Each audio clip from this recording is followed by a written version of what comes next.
वैसे तो तेरी नाम भी मैंने ढूंढ ली अपनी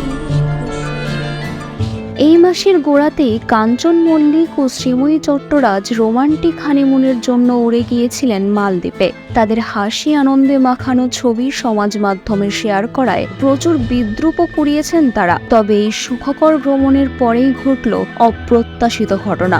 कह देना यूं ही कितने दफे মালদ্বীপ থেকে ফিরে দুজনেই জ্বরে আক্রান্ত হয়ে পড়েছেন। শ্রীময়ী সামাজিক মাধ্যমে এই খবর শেয়ার করে জানান তারা দুজনেই বর্তমানে অসুস্থ।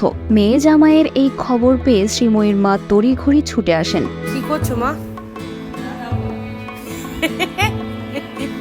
রাধা পল্লবী, এই যে মালপোয়া আর এই যে আলুর দম কিনা মা এসেছে মেয়ের শরীর খারাপ শুনে ঘুরে এসে জ্বর বাঁধিয়েছে।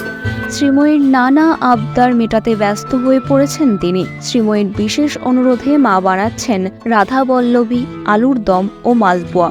শ্রীময়ী হাসতে হাসতে বলেন, মা বাইরে গেলে বলে আমায় যেন রান্না করতে না হয়, আর আজ জামাই চেয়েছে বলে মা কিছু বলতেও পারছেন না। কাঞ্চন ও শ্রীময়ী বর্তমানে সুস্থ হওয়ার অপেক্ষায়। তাদের দ্রুত আরোগ্য কামনা করছি, যেন তাদের আনন্দ আবার ফিরে আসে।